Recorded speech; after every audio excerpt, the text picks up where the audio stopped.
जीत आज तक 24/7 में आपका स्वागत है। आइए बढ़ते हैं ताजा तरीन खबरों की ओर। चैनल को सब्सक्राइब करें, बेल आइकन को दबाएं ताकि आने वाली हर नोटिफिकेशन आप तक पहुंच सके। देश के मुखिया नरेंद्र मोदी को ना तो चुनाव जीतने की और ना ही पार्टी की चिंता है। वो तो चिंता करता है तो मेरे देश कैसे सुरक्षित रहे।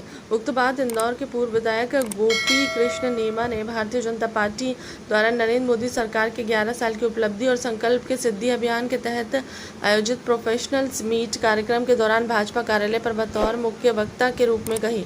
आगे उन्होंने कहा कि मोदी सरकार ने अनेक छोटे छोटे परिवर्तन किए, जैसे अंग्रेजों द्वारा बनाए गए कानून में भारतीय दंड संहिता यानी भारतीयों को दंड देने वाली संहिता, लेकिन उससे बदलकर अब भारतीय न्याय संहिता कर दिया। अयोध्या में 500 साल बाद श्री राम मंदिर का निर्माण, योग को विश्व योग दिवस के रूप में पहचान, यूक्रेन युद्ध में भारतीय झंडे का सम्मान, इनकी यदि फहरिस्त बनाया जाए तो 2047 में इतिहास रचा जाएगा। जिला मीडिया प्रभारी सुनील भावसा ने बताया कि इस अवसर पर मुख्य अतिथि के रूप में लोकसभा सांसद गजेंद्र सिंह पटेल से संबोधित करते हुए कहा कि देश का चाहे अमीर हो या गरीब हो, किसान हो या सैनिक हो, प्रधानमंत्री के नेतृत्व में भारत की सरकार ने सभी का ध्यान रखा है। देश में infrastructure, Vande Bharat, metro rail, Chandrayaan, corona vaccine, स्वास्थ्य, शिक्षा, गरीबी उन्मूलन और राष्ट्रीय सुरक्षा जैसे आदि क्षेत्रों में अनेक कार्य किए गए। वहीं विशेष अतिथि रहे पूर्व सांसद सुभाष पटेल ने कहा कि कांग्रेस के राज में कोई भी सुविधा नहीं थी।